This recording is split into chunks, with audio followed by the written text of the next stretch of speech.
Assalamualaikum warahmatullahi wabarakatuh.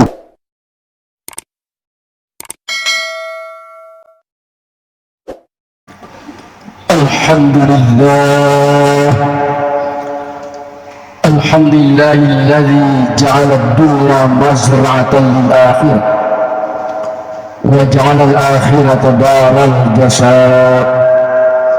أشهد أن لا إله إلا الله وحده لا شريك له إياه نعبد وإياه نستعين وأشهد أن سيدنا محمدا عبده ورسوله سيد الخلائق والبشر اللهم صل وسلم على سيدنا محمد وعلى آله وأصحابه أجمعين. أما بعد، فيا أيها الخادمين ويا أيها المسلمون، أوصيكم وإياي بتقوى الله فقد فاز المتقون. فتذكروا بقول الله تعالى في القرآن الكريم وهو أصدق القائلين: أعوذ بالله من الشيطان الرجيم، يا أيها الذين آمنوا اتقوا الله حق تقاته ولا تموتن إلا وأنتم مسلمون. قال أيضا: إنا نحن نحيي الموتى ونكتب ما قدموا وآثارهم وكل شيء أحصيناه في إمام مبين.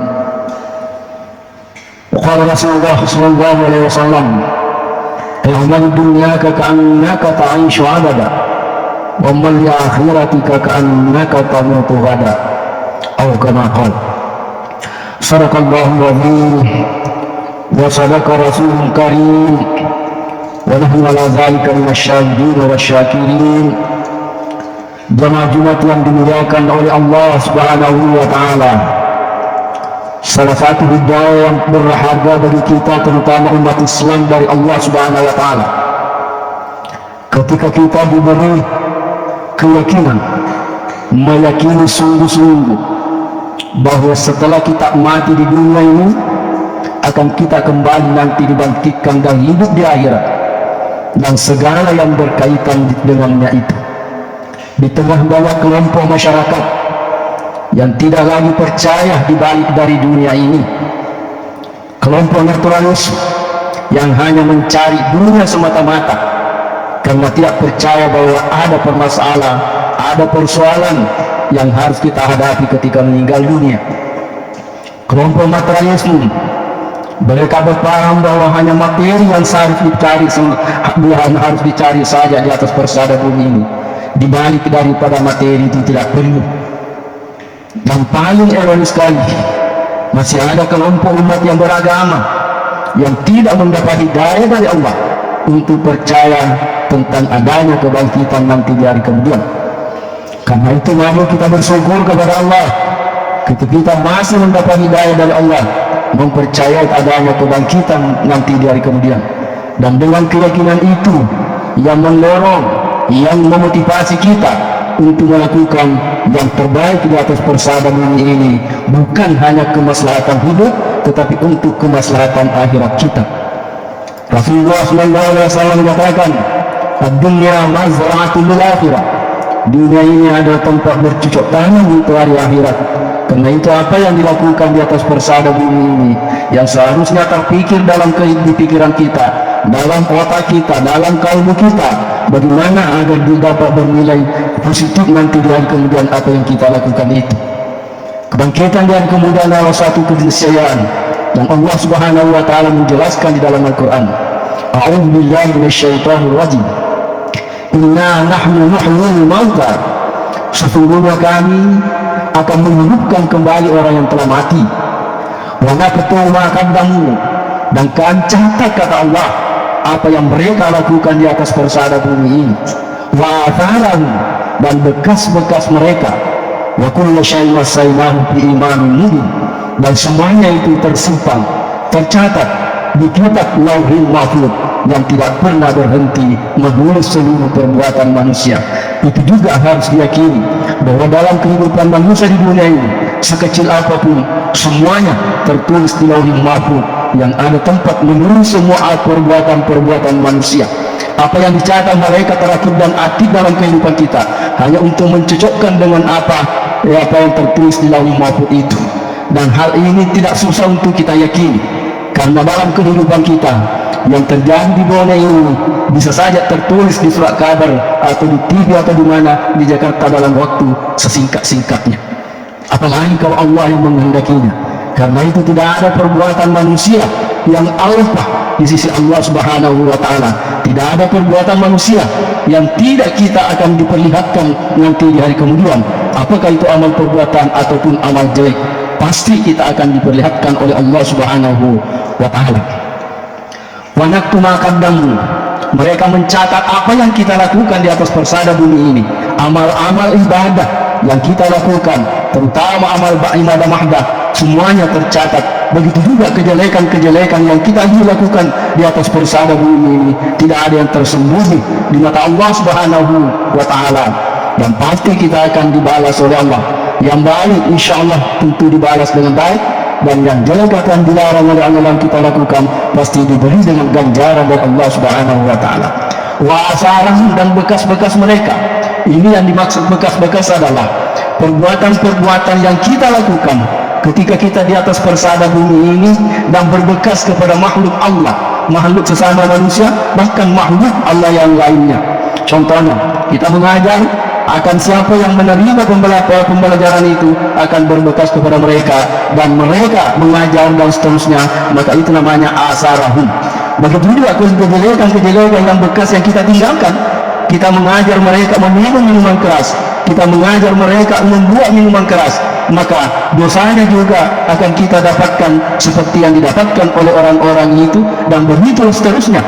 Anak yang kita ajar juga mengajar, maka dosanya kita menjadi level artinya berlipat ganda dosa yang kita lakukan. Begitu juga kalau kebaikan-kebaikan. Kita membuat tahfidzul Quran, mereka menghafal Al-Quran di situ. Orang yang menghafal di situ, mengajar lagi, mengajar seterusnya, maka kita akan berlipat ganda amal ibadah yang kita lakukan, dan tidak kurang dari sedikit pun amal yang dilakukan yang didapatkan pahala yang didapatkan oleh mereka yang melakukan, karena dari kita lah yang menjadi akarnya, bekas-bekasnya. Karena itu dalam kehidupan kita tidak hanya kita berusaha mencari pahala ibadah-ibadah mahdah, mencari pahala hanya salat, mencari pahala puasa, mencari pahala haji, mencari pahala zakat, tapi bagaimana kita ada yang dilakukan yang bisa dirasakan oleh manusia dan bermanfaat dalam kehidupan, dan itu akan berbekas pada diri kita dan juga pada orang lain.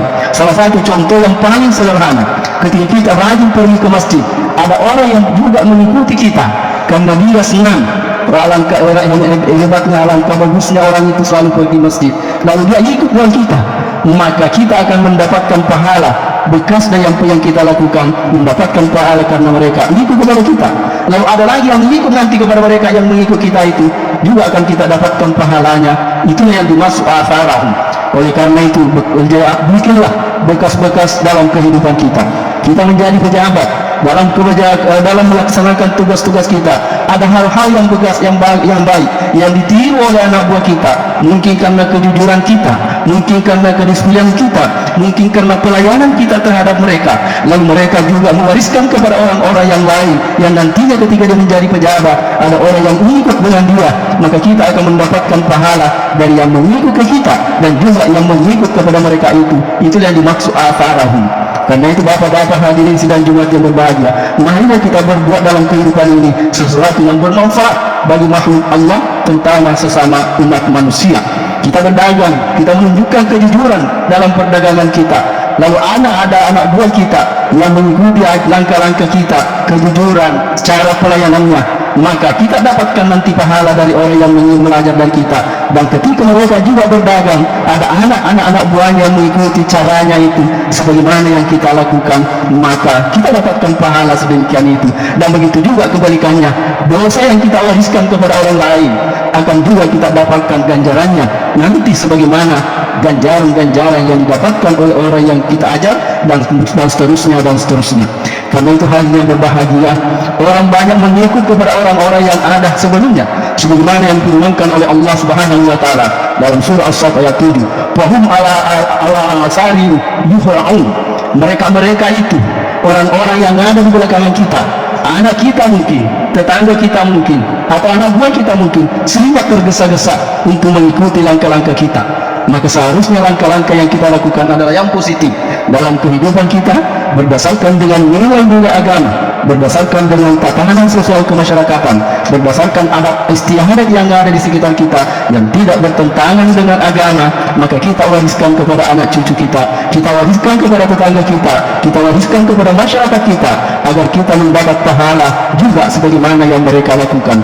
Mari menghindari untuk mewariskan perbuatan-perbuatan yang dilarang oleh Allah Subhanahu wa taala, seperti yang saya katakan tadi, mewariskan minuman keras, mewariskan menjudi, mewariskan perbuatan-perbuatan yang dilarang oleh Allah. Maka juga kita dapatkan pahalanya, dosanya sama dengan dosa orang yang melakukannya, yang mengikut kita, dan orang yang akan mengikut dan seterusnya. Maka dosanya kita akan bertambah. Semoga dengan demikian itu, mari kita termotivasi dalam hidup ini melakukan yang terbaik. Bukan saja kita buru nilai pahala ibadah mahdah. Yang dimaksud ibadah mahdah adalah ibadah yang telah tentukan tentuannya, misalnya salat, puasa, zakat. Tetapi ibadah-ibadah yang lain tidak hanya pahalanya saja didapatkan, tapi kita ingin ada pahala-pahala dari orang yang mengikuti kita. Maka lakukanlah sesuatu yang terbaik dalam hidup, baik dalam sarana kehidupan beragama, kehidupan bermasyarakat, dan kehidupan dalam berbangsa dan bernegara ini. Kita wariskan kepada generasi muda kita mencapai keberkatan thayyibah dan Rabbul Ghafur, dan seterusnya. Hadirin yang dimuliakan oleh Allah Subhanahu wa taala, nanti di hari kemudian pasti kita akan mendapatkan pahala yang kita lakukan. Itu harus adalah keyakinan. Dan begitu juga kalau dosa, pasti kita akan diberikan oleh Allah Subhanahu wa taala, sebagaimana firman Allah, "Amma man utiya kitabahu biyaminihi fasawfa yuhasabu hisaban yasira." Nanti di hari kemudian kita diberikan surah amal ibadah kita, dan barang siapa yang diberikan surah amal ibadahnya dengan tangan kanannya, maka mereka itu cirinya bahwa mereka itu adalah lulus. Sekarang ini waktu ujian PNS dan sebagainya, kalau diberikan dari tangan kanannya ke tangan kanannya, maka itu adalah cirinya mereka akan orang yang mendapatkan kebahagiaan dan akan dihisab oleh Allah dengan hisaban yasira, dengan hisaban yang sangat mudah dari Allah Subhanahu wa taala.